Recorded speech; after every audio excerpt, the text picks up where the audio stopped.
ऐसी उन्होंने डायरेक्ट किया है, बहुत अच्छी फ़िल्म बनी है, बहुत मज़ा आया मुझे फ़िल्म में काम करके और सब्जेक्ट बहुत अच्छा है। और मैं चाहता हूँ कि ये फ़िल्म पूरी दुनिया तक जाए, सब लोग देखें और इससे इंस्पायर हो, बिकॉज़ ये ज़रूरत है हर फैमिली की, हर परिवार की, हर समुदाय की और हर कंट्री की। अगर इसमें थोड़ा भी कहीं लोगों ने इस फ़िल्म को सीरियसली लिया तो शायद हम देश को बदल सकते हैं।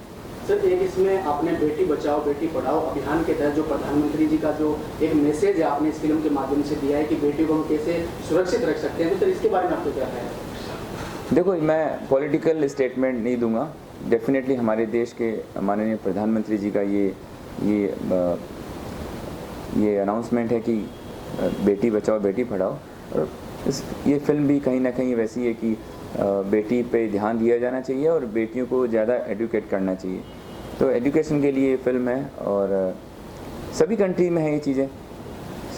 मैं किसी पर्टिकुलर पार्टी और किसी के लिए ये फिल्म नहीं बनी है। वैसे ये फिल्म सबके लिए बनी है, सब एक आम आदमी के लिए बनी है, एक हर फैमिली के लिए फिल्म बनी है और मैं समझता हूँ इसको देख के लोग बहुत इंस्पायर होंगे। अब तक आपने जितने भी फिल्मों में काम किया, आपको सबसे चैलेंजिंग कौन सा रोल लगा? मुझे चैलेंजिंग लगा आलिया बासु गायब है, जो मेरी फिल्म आने वाली है। उसमें मैंने एक किडनैपर जो मेन प्रोटैगनिस्ट है इस फिल्म का, तो वो जो मैंने फील किया कि किडनैपिंग करना कितना मुश्किल काम है और जो मैं उसको फील करते गया तो मैं सो नहीं पाया था लास्ट के 7-8 डेज़, और मुझे वो बेचैनी और अनईजीनेस और रात को नींद नहीं आना, वो साइड इफ़ेक्ट्स होने लगे कि मैं इतना कैरेक्टर के अंदर था। मुझे लगा कि बहुत चैलेंजिंग है। फिर जैसे हमने फिल्म को कंप्लीट किया उसके बाद मैं वैकेशन पे गया और मैं थोड़ा उससे बाहर निकला। ज़्यादा डीप चले जाते हैं कैरेक्टर में तो शायद ऐसा एक्ट्रेस के साथ होता है। मैं ये कहना चाहूँगा कि खुश रहो, अच्छा काम करो, सबकी हेल्प करो और सबसे ज़रूरी है कि ज़िंदगी में जो भी आपके सपने हैं बस उस पर कंसिस्टेंटली आप काम करो। कंसिस्टेंसी के बिना कुछ भी पॉसिबल नहीं है। सर, अभी हम दोबारा ऑर्गेनिक फार्मिंग पे आना चाहेंगे। सर आपने जो ऑर्गेनिक फार्मिंग की है सर, लगभग आपने जैसा कि देखा गया आपने 60 एकड़ ज़मीन पर जो आपका फार्म हाउस है वहाँ आपने ऑर्गेनिक फार्मिंग की है, तो लगभग सर आपने किस प्रकार के वहाँ पेड़ लगाए हैं और आप उससे सर जो हमारे जो कृषक है जो किसान है उनको क्या मैसेज आपकी ओर से जाना चाहिए? ये सॉइल पे डिपेंड करता है कि ये जो महाराष्ट्र की सॉइल है जो बॉम्बे के नज़दीक है, वहाँ पे मैंगो और काजू की खेती ज़्यादा होती है, तो मैंने यहाँ की जो सॉइल के हिसाब से मैंने वही प्लांटेशन किया है। और ऑर्गेनिक थोड़ा सा रिज़ल्ट कम आता है ऑर्गेनिक का, क्योंकि थोड़ा स्लो प्रोसेस है और लोग इतना इंतज़ार नहीं करते, केमिकल और सबसे फास्ट ग्रो होता है।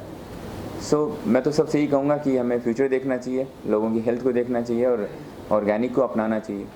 सर, रासायनिक उर्वरक जब हम उपयोग करते हैं, किसान उपयोग करते हैं, पैदावार उनकी अच्छी होती है, वहीं ऑर्गेनिक में पैदावार कम होती है, तो इसके लिए क्या सुझाव है आपका? देखो, पैदावार पहले कम होती थी तब भी हम खाते थे, सप्लाई प्रॉपर थी, सुखी रहते थे। अभी हमने पैदावार ज़्यादा करके क्या किया, हमने बीमारियाँ ली है ना।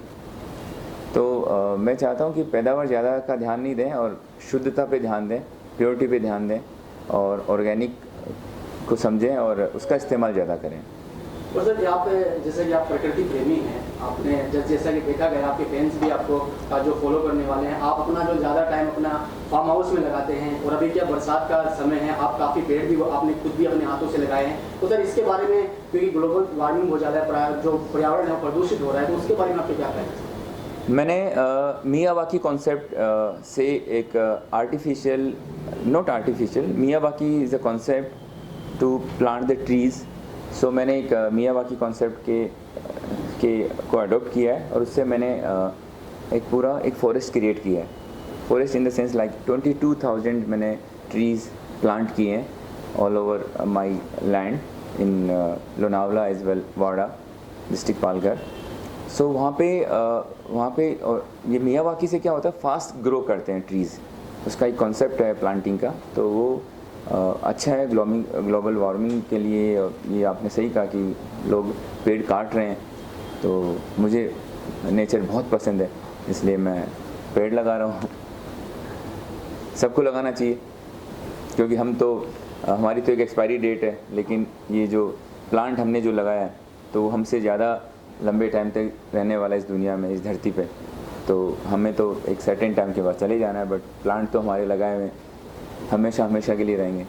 तो अभी आने वाला जो आपका प्रोजेक्ट है उसमें आपको फैंस को क्या मैसेज देना चाहेंगे जिस पे आप वर्किंग कर रहे हैं? बस मैंने बोला कि आप कंसिस्टेंटली आप काम करते रहो और अपने जो सपने, अपने जो इरादे हैं और आपने जो सोचा है ज़िंदगी में जो बनना है, बस उसके लिए आप मेहनत करते रहो। मेहनत का कोई सब्स्टिट्यूट नहीं है, और खुश रहो, अपने काम को एंजॉय करो। Thank you so much.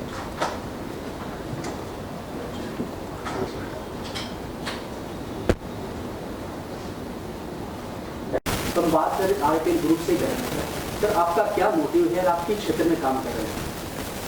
हम आयुर्वेद के क्षेत्र में काम कर रहे हैं, नशा मुक्ति के क्षेत्र में काम कर रहे हैं, और ये बरसों से कर रहे हैं, मेरे फादर के टाइम से कर रहे हैं। और नशा मुक्त भारत मेरे फादर का प्रण था कि पूरे देश को नशा मुक्त करना है। तो हम गांव-गांव, गली-गली, मोहल्ला-मोहल्ला, शहर, छोटे-छोटे गाँव में हम लोग इसके कैंप ऑर्गेनाइज करते हैं और लोगों को नशा मुक्त करने का मेडिसिन भी देते हैं और उनको योगा, ज्ञान, उसके बारे में सब चीज़ें बताते हैं। सर अभी आपका कहाँ भी कैंप लग रहा है सर? अभी जैसा कि काफ़ी न्यूज़ में भी आपका नाम देखा जाता है कि आपका जो ग्रुप है पूरे देश भर के हर डिस्ट्रिक्ट में काम करता है। तो आरएपीएल ग्रुप का जो फ्री आयुर्वेदिक मेडिकल कैंप है सर, उसमें आप किन लोगों को मेडिसिन दे रहे हैं? आपका मुख्य उद्देश्य क्या है उसके बारे में बताइए। हम तो सभी को दवा दे रहे हैं, जो भी नशे से पीड़ित है, चाहे वो गांव से है, चाहे वो शहर से है, बस वो नशा पीड़ित है, नशे में डूबा हुआ है, तो फिर वो कहीं से भी है। और अभी नॉर्थ इंडिया में और साउथ में ज़्यादा चल रहा है हमारा। मुंबई से स्टार्ट किया था, लेकिन अभी नॉर्थ इंडिया में बहुत ज़्यादा है, तो नशे के ऊपर वहाँ काम कर रहे हैं। ये नशा मुक्ति के लिए आपको किसने मोटिवेट किया, कौन-कौन आपके साथ जुड़ा हुआ है? नशा मुक्ति के लिए मोटिवेट तो हमारे पिताजी ने किया, तो शुरुआत उनकी की हुई है, लेकिन अब आप पूरी फैमिली जुड़ी हुई है। मेरे भाई हैं 2, एमडी चौबदार, सलीम दीवान, और फिर हमारा पूरी टीम राजस्थान औषधालय की करीब 1000 लोगों की टीम है, तो वो जुड़ी हुई है। अब तक कितने लोग नशा मुक्त हो चुके हैं आपके? करीब 20 लाख से ज़्यादा लोग अब तक नशा मुक्त हो चुके हैं। क्या प्रोसेस होता है सर? इसका प्रोसेस क्या होता है, कैसे? प्रोसेस ये होता है कि हम उसकी काउंसलिंग भी करते हैं, और उसके अलावा हमारी आयुर्वेदिक मेडिसिन है जो पेशेंट को बता के और बिना बताए दोनों तरीके से दी जा सकती है, और उससे वो नशा मुक्त हो जाता है। किस टाइप का नशा? सिगरेट, शराब, क्या है? शराब, गुटखा, सिगरेट, उसके अलावा अफीम, गांजा, भांग, चरस, किसी भी तरह का नशा कोई भी हो, उसका ट्रीटमेंट करते हैं। राजनीति का भी नशा उतरता है? राजनीति का नशा नहीं उतरता सर, वो नशा बने रहना चाहिए। आजकल गरमाया हुआ है राजनीति। जी बिल्कुल गरमाया हुआ है, और उसको गरमाए रहने चाहिए, क्योंकि क्या होता है, दोनों साइड से लोग एक्टिव रहते हैं। सर अब सीधा अगर आपके ग्रुप पे बात करें सर, अभी आपका ग्रुप पूरे देश में काम कर रहा है, इसके साथ साथ सर आप कहीं विदेशों में भी आप काम कर रहे हैं, विदेशों में क्या आपकी मेडिसिन है उसके बारे में थोड़ा बताएं। हम लोग करीब 25-26 कंट्री में आयुर्वेदिक मेडिसिन के सप्लायर हैं, और हमारी कंपनी वहाँ काम कर रही है और सभी तरह की मेडिसिन देती है वहाँ। नशा मुक्ति के अलावा भी हमारे करीब 300-400 के करीब प्रोडक्ट है, तो वो जो हम लोग वहाँ हमारे डिस्ट्रीब्यूटर्स हैं वो सप्लाई करते हैं।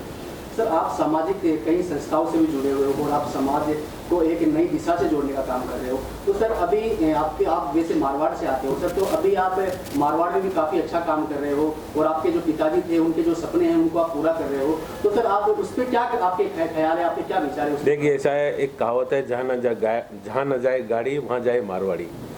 तो हम गाँव गली मोहल्ला काम कर रहे हैं, और पिताजी का एक प्रण था और उसी प्रण को पूरा करने में लगे हुए हैं, नशा मुक्त भारत। अब काफ़ी संस्थाओं से जुड़े हैं हम लोग, हमारे राजस्थान मुस्लिम समाज है, राजस्थान सम्मेलन है, और मारवाड़ी समाज है, मारवाड़ी सम्मेलन है, सबके साथ जुड़ते हैं, और जहाँ भी जिस शहर में भी जाते हैं वहाँ की एनजीओज़ को साथ में लेते हैं, उनके साथ जुड़ के काम करते हैं।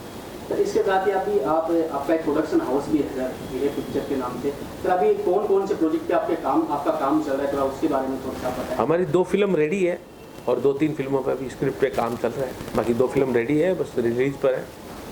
और सर आज बर्थडे है आपका, तो क्या मैसेज अपने पर्सन को देना चाहेंगे? बस वही हमारे पिताजी का प्रण, नशा मुक्त भारत, वो भी मेरा ही प्रण है कि सबसे पहले नशा छोड़े और जीवन मोड़े। आज इस जन्मदिन पर कुछ खास ऑफर या कुछ इस तरीके का ऑफर ये है कि एक पेशेंट आए तो एक पेशेंट साथ में लेके आए और वो ठीक होके जाए। अच्छा सर, आप कुछ कहना चाहेंगे? आज जन्मदिन है सर का। सबसे पहले भाई साहब को मैं जन्मदिन की बहुत बहुत मुबारकबाद और शुभकामनाएं देना चाहूँगा। और दूसरा ये कि पूरे परिवार का सपना है कि पूरा देश नशा मुक्त हो, रोग मुक्त हो। बस उसी पे हम काम कर रहे हैं, पूरी टीम है। और पूरी टीम के साथ पूरे देश के करीब 60,000 डॉक्टर्स, आयुर्वेदिक डॉक्टर्स इस कंपनी के साथ जुड़े हैं, जो अपने तालुका, शहर, गांव, डिस्ट्रिक्ट और स्टेट वाइज अपने अपने नशा मुक्ति के अंदर आयुर्वेदिक ट्रीटमेंट सेंटर चला रहे हैं। उनके साथ हम काम कर रहे हैं। और आज बहुत खुशी का दिन है, बहुत अच्छा दिन है कि आज भाई साहब का बर्थडे भी है। और आज हमने एक नया स्कीम भी लॉन्च किया। आपने जैसे स्कीम का जिक्र किया, स्कीम भी लॉन्च किया है, तो it's all very nice and very good. हमारा देश यूथ कहा जाता है और ज़्यादातर यूथ नशे के उसमें लिप्त है। क्या कुछ कहना चाहेंगे इसमें? बिल्कुल, नशे में लिप्त है यूथ और सही डायरेक्शन की ज़रूरत है सबको। फैमिली से मिलता है ये, और फिर अगर फैमिली से अगर ये सुधार नहीं हो पाता है तो उसके बाद हमारी मेडिसिन है, वो अगर आप देंगे तो डेफिनेटली उसको शराब, गुटखा, जो भी नशा करता है उसको छोड़ना ही है। सर अभी देश में क्या है, कोरोना के बाद आर्थिक हालात बहुत मतलब नाजुक है, तो सर आपकी जो मेडिसिन है क्या उन गरीब लोगों तक पहुंचेगी, निःशुल्क पहुंचेगी जो पिछड़े हुए हैं सर? बिल्कुल पहुंचेगी, बिकॉज हमारी कंपनी जो है, सभी हमारे जो डॉक्टर्स हैं पूरे इंडिया में, उनके क्लिनिक्स पे एवरी मंथ एक फ्री मेडिकल कैंप ऑर्गेनाइज करती है, जिसमें अराउंड 100 पेशेंट्स को फ्री दवा दी जाती है। तो 100 पेशेंट को हम एक डॉक्टर क्लिनिक पे, एक गाँव या तालुका में हम फ्री दवा बांटते हैं, जिससे गरीब लोग जो दवाई नहीं खरीद पाते, जो अफोर्ड नहीं कर पाते, वो लोग वहाँ से दवा लेते हैं और उसका लाभ पाते हैं और वो नशा मुक्त होते हैं। सर आपका कितना टारगेट है, कितने लोगों तक आप फ्री जो मेडिसिन पहुंचाना चाहते हैं सर? अभी 2022 में हम चाहते हैं कि करीब 6 करोड़ लोगों को हम लोग दवाइयाँ बांटें। सर अभी एक आपके ग्रुप का एक डॉक्टर्स मीट भी अभी चल रहा है सर, उसके पीछे क्या आपका उद्देश्य है सर, थोड़ा बताएं। अवेयरनेस है लोगों का, और दूसरा उसका सबसे बड़ा जो टारगेट ये है कि कोरोना काल में हमारे देश में जो डॉक्टरों ने जो भूमिका निभाई है, और उस भूमिका में सबसे अहम अगर योगदान रहा है वो आयुर्वेदिक डॉक्टर्स का रहा है, क्योंकि काफ़ी सारे पेशेंट जो हॉस्पिटल नहीं पहुंच पा रहे थे और इतने बिल पे नहीं कर पा रहे थे, वहाँ पे आयुर्वेदिक डॉक्टर्स ने उनको दवा दी, उनके घर पे ट्रीटमेंट दिया। उन सभी डॉक्टर्स को हम लोग सम्मानित कर रहे हैं डिस्ट्रिक्ट वाइज, और डॉक्टर सम्मान समारोह पूरे देश भर में चल रहा है, और डिस्ट्रिक्ट वाइज उन सभी डॉक्टर्स को हम लोग सम्मानित कर रहे हैं जिन्होंने कोरोना काल में अपनी जान पे खेल के लोगों की ज़िंदगियाँ दी। अब तक सर कितने डिस्ट्रिक्ट में डीएसएस आपका भी कंप्लीट हो चुका है सर, उसके बाद? यस, हमारा अराउंड 230 डिस्ट्रिक्ट्स में डॉक्टर सम्मान समारोह हो चुका है, और 2022 दिसंबर तक हम लोग अप्रॉक्सीमेटली 500 डिस्ट्रिक्ट्स को कवर करेंगे। सर, कैंसर जैसे भयानक बीमारी से लड़ने के लिए राजस्थान आयुर्वेद में कुछ इलाज संभव है? जी, पिताजी ये कैंसर के ऊपर एक मेडिसिन बना रहे थे, और काफ़ी हद तक मेडिसिन उन्होंने बनाई है। हमने 3 टाइप की मेडिसिन अब तक कैंसर के लिए बनाई है, जिसमें 2 अभी मार्केट में है और 1 आने वाली है, और काफ़ी कारगर है। कैंसर फर्स्ट स्टेज और सेकंड स्टेज पर बहुत अच्छी कारगर है। तो कितनी महंगी दवाई रहती है? ज़्यादा महंगी नहीं है, बहुत सस्ती दवा, कोई ज़्यादा महंगी नहीं है, अफोर्डेबल है। और फिर हम लोग उनको सपोर्ट भी करते हैं, ऐसा नहीं कि कोई गरीब पेशेंट आ गया तो वो बिना दवाई के जाएगा, दवा तो देके ही भेजेंगे उसको। सर, आप क्या कहना चाहेंगे? सर का बर्थडे है। हाँ, मैं तो इस फैमिली से ऐसा जुड़ गया हूँ कि मैं क्या बताऊँ, खून का रिश्ता ना हो बट जज्बातों का रिश्ता है। और ये मेरे कोई बड़े भाई नहीं है, मैं घर में बड़ा हूँ, तो ये अब मेरे बड़े भाई जैसे तो आज इनका बर्थडे और इनकी खुशी, इनका टारगेट, जो ये अच्छा काम कर रहे हैं सर आँखों पर, और बहुत उन्नति दे। सर आपको कैसा लगता है ऐसे परिवार से आप जुड़े हुए हो जो पूरे देश में गरीबों के कल्याण की बात कर रहे हो, तो आपको कैसा फील होता है सर? मतलब इंग्लिश में उसको गूज बम्प्स बोलते हैं और हिंदी में बोलते हैं रोंगटे खड़े होना। तो एकदम ऐसा लगता है कि आजकल भी लोग हैं जो इतना सोच रहे हैं। हम लोग कुत्ते बिल्लियाँ पाल रहे हैं, हम लोग इंसानों को पालें, जो आज भाई साहब ने मुझसे सुबह भी बात की थी। तो इसलिए मुझे लगता है कि ये परिवार जो कर रहा है ना, वो एकदम सराहनीय है। इसका मुझे और कोई नहीं दिखता है जो अगल बार हो सकता है लोग कर रहे हैं। मैं अपने तरफ से बस इतना कहना चाहूँगा कि ये ऐसे अभिन्न परिवार से मिल के और जुड़ के जितना आनंद मुझे मिलता है आई एम श्योर सब लोगों को मिलता होगा, आप लोग जैसे लोग जो इनके साथ काम करते हैं। सर एक सवाल सर सीधा आपसे भी है सर, आपकी दीवान फैमिली ने सर यहाँ मुंबई में 20 से 50 के करीब जैसा कि देखा गया है बच्चों को अडॉप्ट कर रखा है, तो सर उसके बारे में आपके क्या ख्याल है सर? देखिए ऐसा है, ये शुरुआत है, आगे और अडॉप्ट करने हैं।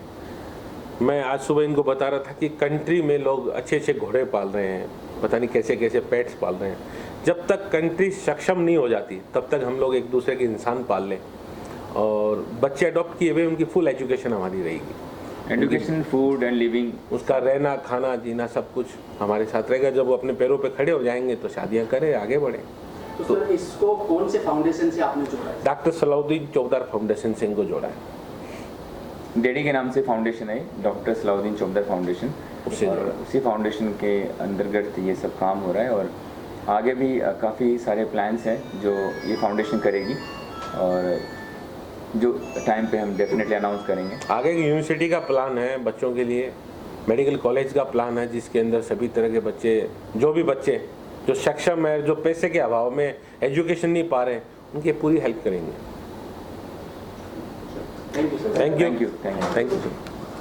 सो मेरा नाम जोनू राणा है, बड़ा डिफरेंट सा नाम है जोनू, जैसे सोनू मोनू टोनू, तो बट जोनू राणा। मैं एक फर्म चलाता हूँ जिसका नाम पाई स्क्वायर है, paisquare.io। पाई स्क्वायर, पाई जैसे आप जानते हैं सर्कल के एरिया के लिए जो बोलते हैं ना, जो कांस्टेंट होता है उसको बोलते हैं। तो मैं एक artificial intelligence and machine learning company चलाता हूँ जिसको डेटा एनालिटिक्स में बोलते हैं।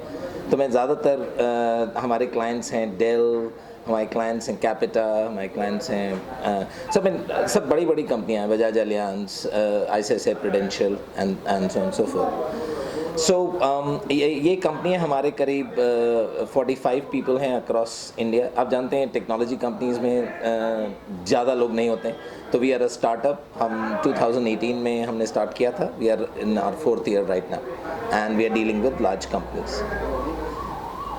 सर किस तरीके से जुड़े हैं इसको लेने में? सो राजस्थान औषधालय एक ऐसी कंपनी है जो मुझे बहुत भाई in terms of you know, तो मैं सलीम से जुड़ा हुआ हूँ। सलीम के साथ मैंने काफ़ी पास से देखा है कि कैसे ये लोग काम करते हैं, कैसे ये लोग यू नो दवाइयों का विस्तार करते हैं, कैसे ये कमला साइंसेज या ऑल डिफरेंट टाइप की कंपनीज चलाते हैं। एंड एक और इनका पहलू है जो जिसके बारे में पता नहीं पहले बात हुई थी या नहीं, बट सलीम की रुचि फिल्म की तरफ बहुत है, और इन्होंने अभी 2 बड़ी फिल्मों में काम भी किया है।